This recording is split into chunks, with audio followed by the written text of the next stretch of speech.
凤凰。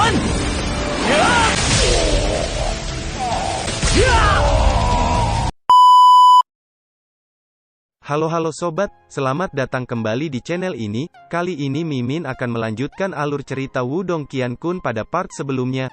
Oke, tanpa banyak basa-basi lagi, mari kita langsung ke alur ceritanya. Pada cerita kali ini pertandingan pun dimulai, yang dimana Li Er dengan sombongnya memperlihatkan kalau dirinya telah mencapai tingkatan Yuan duniawi. Namun Lindong pun menunjukkan kalau dirinya juga telah mencapai tingkatan yang sama dengan Li Er, karena hal itu membuat semua penonton menjadi terkejut-kejut. Yang kemudian terungkaplah, bahwa kemarin sebelum turnamen dimulai, diperlihatkan ayah Lindong telah memberikan Lindong sebuah pil penambah energi, yang kemudian baku hantam antara Lindong dan Li Er pun dimulai. Diperlihatkan baku hantam mereka itu terlihat seimbang, yang dimana mereka saling serang dan menangkis. Namun Lindong yang baru saja mendapatkan kekuatannya itu, terlihat belum bisa menggunakannya dengan baik. Akan tetapi seiring berjalannya pertarungan, ia mulai dapat menggunakan kekuatannya dengan baik, sehingga ia dapat menyeimbangi kekuatan Li Er. Karena hal itu Li Er pun meningkatkan kekuatannya, sehingga membuat Lindong kembali kewalahan. Lindong yang kewalahan itu, hanya dapat menahan semua serangan dari Li Er, yang dimana diperlihatkan Li Er menggunakan kemampuan petir dari klannya yang tergolong teknik tingkat atas. Lindong yang sedari tadi hanya bisa bertahan, ia pun kembali melakukan serangan balasan. Ia mencoba untuk melakukan serangan dengan menangkis dan menyerang. Karena itu ia dapat menjatuhkan Li Er. Li Er yang dapat dijatuhkan itu terlihat kesal, yang kemudian ia pun menggunakan teknik terkuatnya yang mematikan untuk menyelesaikan pertarungan tersebut. Lindong yang melihat Li Er menggunakan teknik terkuatnya, ia pun menggunakan tekniknya juga, yang dimana ia merilis teknik gerbang ajaib miliknya untuk menahan serangan dari Li Er itu. Dan terlihat teknik dari Lindong itu dapat menahan serangan dari Li Er, namun Lindong yang telah meningkatkan tekniknya itu ke level 2, bukan hanya dapat menahan serangan saja, akan tetapi dapat melakukan serangan balasan. Li Er yang terkena serangan itu langsung terkapar dan tak dapat bangkit kembali, karena hal itu Lindong pun menjadi pemenang dari pertarungan tersebut. Dengan kekalahan Li Er tersebut, dengan terpaksa ketua klan Lei harus menepati janjinya dengan menyerahkan pabrik kayu milik klan mereka. Setelah turnamen tersebut, keesokan harinya, Lindong dan adiknya terlihat sedang bermain dengan singa api, yang kemudian mereka pun memberi nama anak singa api itu dengan nama Xiao Yan. Kemudian Lindong ayahnya beserta keluarga lainnya pergi untuk melihat pabrik kayu yang mereka menangkan. Namun setelah sampai di sana, terlihat pabrik kayu tersebut hancur berantakan. Di saat mereka sedang mencari apakah masih terdapat sisa-sisa yang bisa dimanfaatkan, tiba-tiba si Xiao Yan malah pergi ke suatu tempat. Lindong yang melihat Xiao Yan itu lantas mengikutinya. Yang ternyata Xiao Yan pergi ke suatu gua yang di bawahnya penuh dengan larva panas dan terdapat sebuah kerangka hewan raksasa. Tidak berselang dari itu Xiao Yan menemukan sebuah bola kristal berwarna biru, yang kemudian ia makan habis.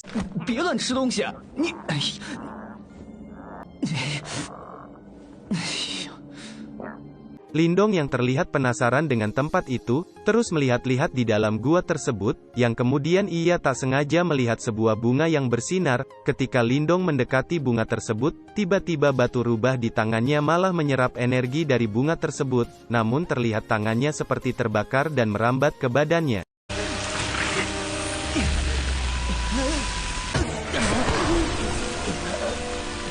Di saat tubuhnya yang mulai memburuk, batu rubah di tangannya dapat mengendalikan energi dari bunga tersebut dan menyerapnya kembali.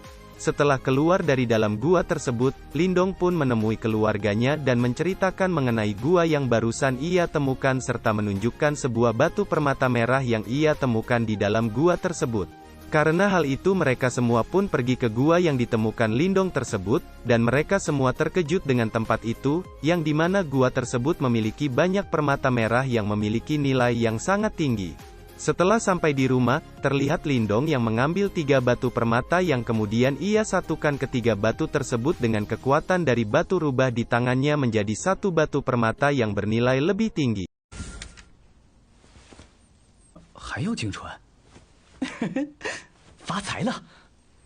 Selain itu ketua klan Lei yang mendengar kalau di pabrik kayu yang telah ia berikan tersebut terdapat tambang permata, ia malah menjadi kesal, namun rekannya membisikkan suatu rencana kepadanya, dan terlihat ia sangat senang dengan rencana tersebut.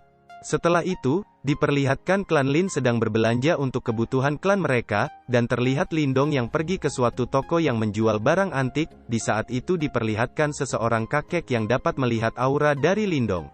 Lindong yang telah membeli sebuah tas kemudian pergi, namun batu rubah yang ada di tangannya itu tiba-tiba bersinar karena merespon sebuah potongan kayu yang berada di dekatnya. Penjual di toko itu mengatakan kalau potongan kayu itu tak berharga dan ia juga tak mengetahui kegunaan dari kayu tersebut. Namun Lindong akan tetap membelinya. Ketika itu tiba-tiba datang seorang wanita yang bernama Ziyun dengan dua pengawalnya, yang dimana wanita itu mengatakan kalau dia menginginkan kayu tersebut, namun Lindong yang tentunya telah melihatnya lebih dulu tidak akan membiarkan wanita itu membelinya.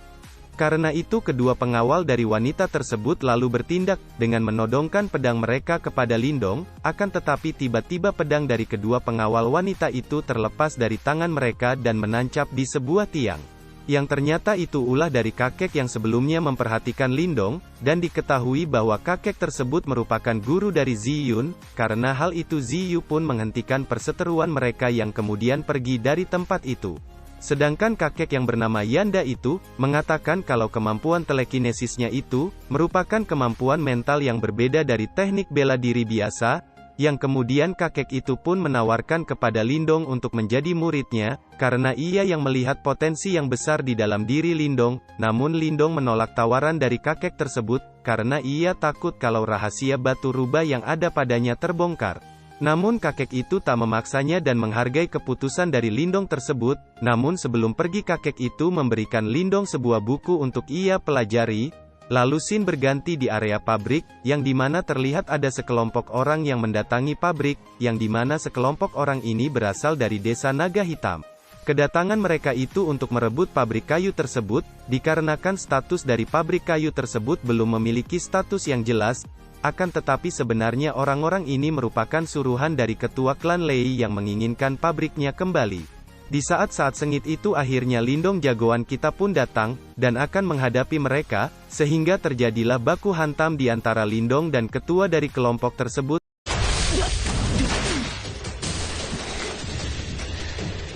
Ketua Naga Hitam yang melihat potensi dari Lindong, ia pun akan menghabisinya. Karena ia merasa suatu saat Lindong akan menjadi masalah buat mereka, namun semua serangannya belum dapat untuk mengalahkan Lindong, yang terjadi malah sebaliknya.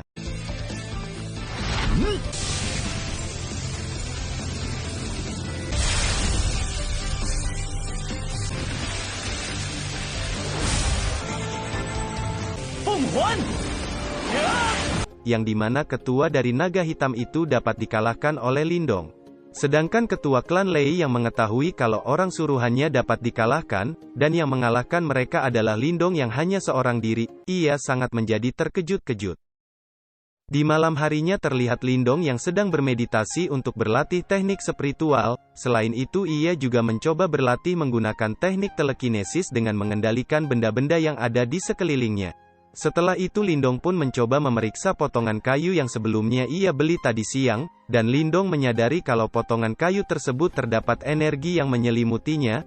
Karena hal itu ia pun mencoba untuk menguji kayu itu, dan terlihat kalau energi yang menyelimuti kayu tersebut sungguh sangat besar. Tidak berselang lama dari itu, Lindong merasakan ada pancaran energi yang besar. Karena hal itu ia pun pergi untuk melihat energi besar itu dengan menggunakan teknik jiwanya saja. Setelah sampai di sana ia melihat kalau pancaran energi itu merupakan energi dari kakeknya, yang dimana kakeknya telah berhasil mencapai tingkat Yuan tahap awal. Karena melihat hal itu, Lindong pun kembali ke tubuhnya dan bergegas pergi menemui kakeknya untuk mengucapkan selamat padanya. Lalu kakek Lindong mengatakan kalau dia baru mencapai di tingkatan awal saja, yang dimana masih terdapat beberapa tingkatan lagi untuk mencapai tingkatan tertinggi. Dan kakek Lindong mengatakan lagi kalau tadi ia sempat merasakan ada energi milik orang lain, namun ia tak tahu itu siapa. Lalu paman Lindong datang untuk menyampaikan bahwa tadi ia mendapatkan undangan dari klan Lei dalam membahas sebuah kerjasama bisnis dengan klan Lin. Setelah diskusi di antara mereka, mereka pun sepakat untuk menghadiri undangan tersebut.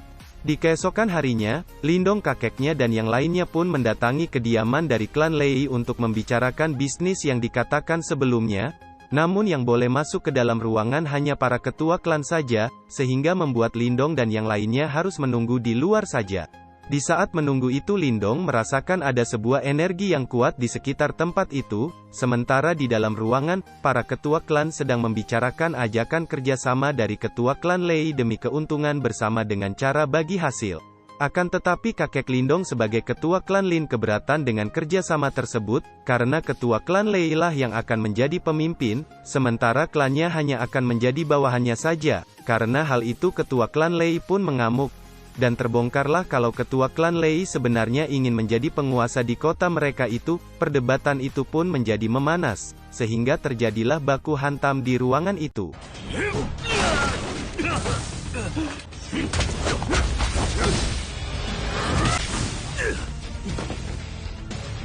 Di tengah-tengah baku hantam itu, datanglah seseorang yang bernama Guiying, yang merupakan ketua dari Sekte Serigala Darah, yang dimana ia memihak kepada ketua klan Lei, karena ia yang dijanjikan akan diberikan keuntungan 60% dari bisnis klan Lei. Diketahui kalau Guiying ini merupakan orang yang telah menguasai kekuatan mental tingkat tinggi, dan terlihat ia dengan mudahnya dapat menjatuhkan lawannya dengan mudah. Lindong yang melihat kalau kakek dan yang lainnya dapat dijatuhkan, ia pun ikut membantu walaupun harus melawan Guiying sendirian. Kakek Lindong dan yang lainnya dibuat terkejut karena tak menyangka kalau Lindong telah menguasai teknik kekuatan mental yang sudah berada di tingkat yang cukup tinggi, yang kemudian terjadilah baku hantam di antara mereka. Lindong yang dibuat terdesak itu, lalu mengingat potongan kayu yang ia miliki yang memiliki energi yang tinggi, karena itu ia pun mencoba menggunakannya untuk menahan serangan dari Guiying, lalu terlihat kalau potongan kayu tersebut dapat menahan kekuatan dari Guiying, dan bahkan ia dapat menyerap energi dari Guiying yang lalu menyalurkannya kepada Lindong.